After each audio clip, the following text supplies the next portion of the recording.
guys, what is going on? Redmaster here, back for another episode of course, Cards.tv commentary. It's been a while since we've done one of these, and I'm curious to see what people are running on the ladder, of course. So with that being said, let's jump into our first match for this episode. And our first match is going to be DolphinLettu, I think that's supposed to be lettuce, knowing who that is, versus Cerberus 40. Of course, they are running Crusaders, but while Dolphin's running Druid, Cerberus is running the Vikings. Cerberus starts off his turn with a simple Lumberjack, but Dolphin responds stronger with an injured Trent. Of course, that's going to be difficult for Cerberus to face off against, especially since both of his units combined are going to be the one to take down that tree. But Dolphin's going to retreat his tree and throw the Scout out instead, making it more of a challenge for Cerberus to overcome, because none of his units are going to be able to hit it. He should have hit it with the Lumberjack first, unless he meant to block with the Tarius Files. I think that's maybe what he was going for.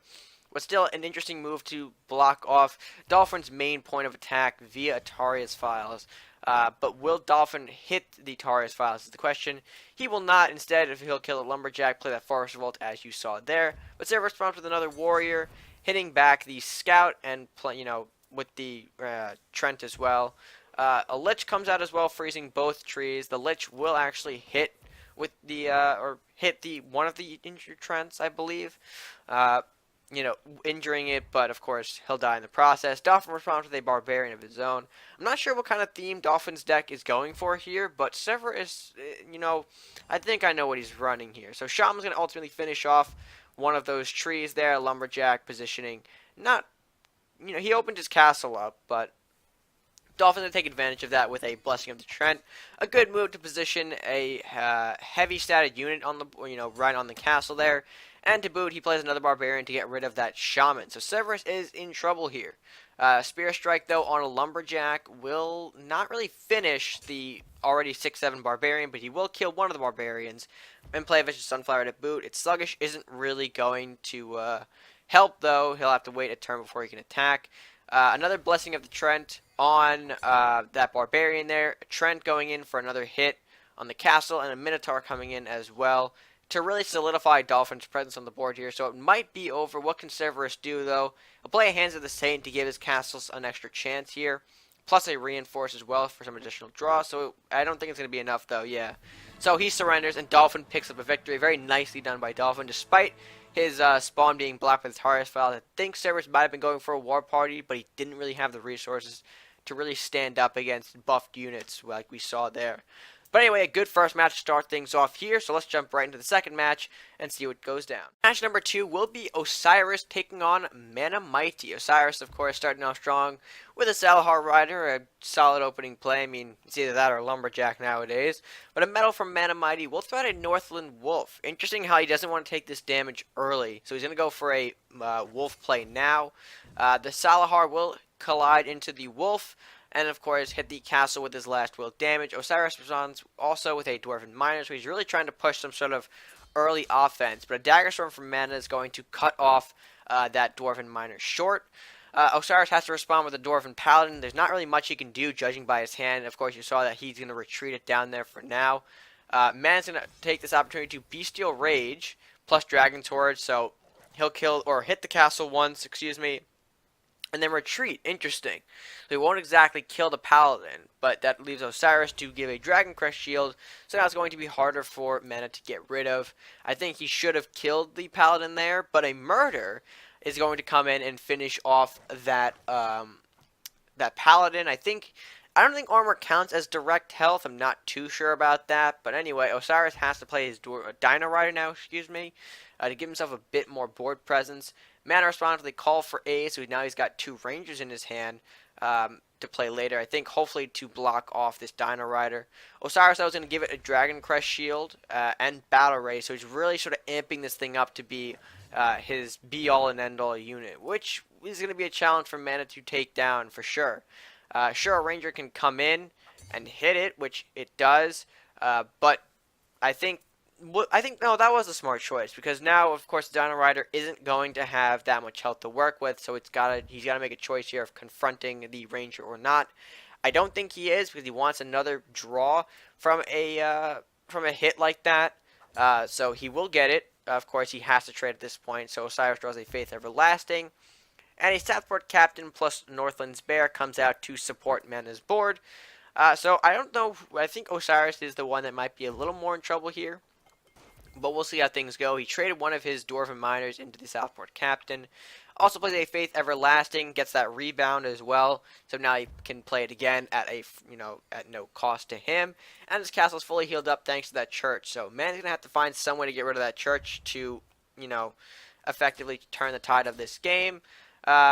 Alright, we saw that bleed has went out on a couple of units. Those wolves from the pack of wolves are going to actually strengthen the bear as well. Not only the wolves usually get buffed from that, but again, the bear as well. An armory plus flux will be Osiris' turn. He'll try to hit one of those wolves, try to weaken it. He'll get battle ready and storm strike for his troubles. Faith Everlasting on flux to keep it alive longer. Plus a storm strike will finish off both of these wolves. Yes, they will finish off both of the wolves. But that gives the bear 6-9. The knight takes a shot at the castle for 5 damage. So I think Mana might be in trouble here. We'll see. A Northlands Ranger on the Flux. What is he going to get? Another Storm Strike and Battering Ram for his troubles. But he's not going to be able to use that Battering Ram since the Knight of Flowers gets killed off by the bear. Osiris doesn't really look, he doesn't have any units to help his board here. No point using that heal either because there's nothing to heal. So Mana's got a full board to himself. He plays a Manticore plus another Northlands Ranger to charge up the board, and he'll take a hefty 13 damage off of Osiris' castle. One gets healed back thanks to the church, but Osiris has got to make a choice here. He's going to play the Craxus actually rather than the heal. I think he knows that it might be over, but of course the Spirit Link Manticore is going to block that, and it's all over for Osiris. Well played, ManaMighty, for the win there. I think that was Osiris's openings wasn't really that strong. I think the draws were not kind to him, but also the way he played very aggressively, which I think he realized cost him early on. He had to fall back, but I think by that time, Mana just had enough resources to try, push in. He made a play with that Dino Rider too. I think that was the moment where things started to really change. I mean, it could argue that once the Knight of Flowers, no. I think, yeah, that was the point. Like, when I saw the Dino Rider get taken out, I think that's when the mood started to really change back in Mana's favor. But anyway, a solid match from both contenders. Well played again by ManaMighty. So let's move into our third match and see what we can finish off this episode with. Alright, so our last match is going to be veasven. Again, if I butchered that, I'm sorry, versus Hallas. Vesa is playing, of course, the Ninja Warlocks. Hallas is rocking the Crusader Warlocks. And they both throw out a Lumberjack early to trade with one another. That's fine. But what's Vesa going to do to capitalize on this open board? He'll play a Were-Rat early on. Interesting how he plays it without any sort of protection. I mean, I think it's just to draw any sort of burns, which it does. A Disintegrate is played from Hallas' side, plus a Medallion to bring out another Salahar Rider. Interesting. That is very close, though, so let's see how Vesa responds. Lumberjack, of course, on that Salahar Rider will kill it. 2 damage thanks to Salahar Rider's last will. And I think he'll throw out the guards as well to boot. Yes, he does. Alright, so Vesa's got a pretty solid board presence right now. Of course, it's only early on in the game, though, so we'll see what happens. Hallas uses a Forbidden City. He'll get 3 cards drawn back into his hand. Discards 1 thanks to the cost of Forbidden City, and plays a Salahar Rider to block his castle from any incoming guard attack. Of course, one guard is going to trade with that Salahar Rider. I think he was hoping to hit the last will on the remaining guard, but that doesn't happen. Guard takes to swing at the castle, and the White Knight follows up. So we see that White Knight is pressing, Vesa is trying to press some offense, seeing that how his opponent's board is open like this. I mean, he's in full control here. Arcanon Magic Eater plus Shadow Katana, yeah. I mean, okay, his Katana's actually going to go on the White Knight, which, again, it's not really surprising, I guess. I should have maybe considered that, because a lifesteal buff unit is a dangerous one. You guys remember from the Warlock commentary, I said the reason why White Knight used more is because of that health.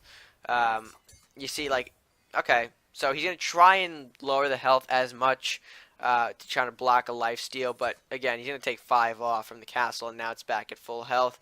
So another one comes out plus Lumberjack. So I think Vesa's got this game in a pretty solid place right now. Again, Hallas is working on a lot of cards, but at this point I don't really think it matters. We'll see what happens. Okay, a Barbarian's going to clean up the most powerful one, but at a cost. He's still got another fresh one, plus Lumberjack as well to take an extra hit at the castle if he wants to. He'll take that hit, and I imagine he'll summon the Sentry Golem to further his board presence even further. And a Swiftness to boot, make sure that he's a faster boy. I think he'll become, 4-8, I believe, on Awaken. Tyrannosaur, though, from Hallas is going to try and hold off as long as he can here. We see the Battle Rage going on him as well, so he'll be able to trade with that Golem if the Golem decides to attack. I think it might back off, but we'll see. The Lumberjack can also take a swing at the castle. Nope, he'll take a swing at the Tyrannosaur, excuse me. Guards come out, and the Golem runs away. Plus a Barbarian. So Vase is trying to throw everything that he's got at this T-Rex right now, I think, because of the blue Firebolt. If one thing here hits the Tyrannosaur, it's going to be over because of the blue Firebolt, excuse me. But a Swordsman Fear play is going to actually do wonders for Hallas. He'll force the Swordsman to take, the blue Firebolt rather than the T-Rex. And now, is Vase going to leave his castle open? That's the real question. I don't think he is. Oh, he does.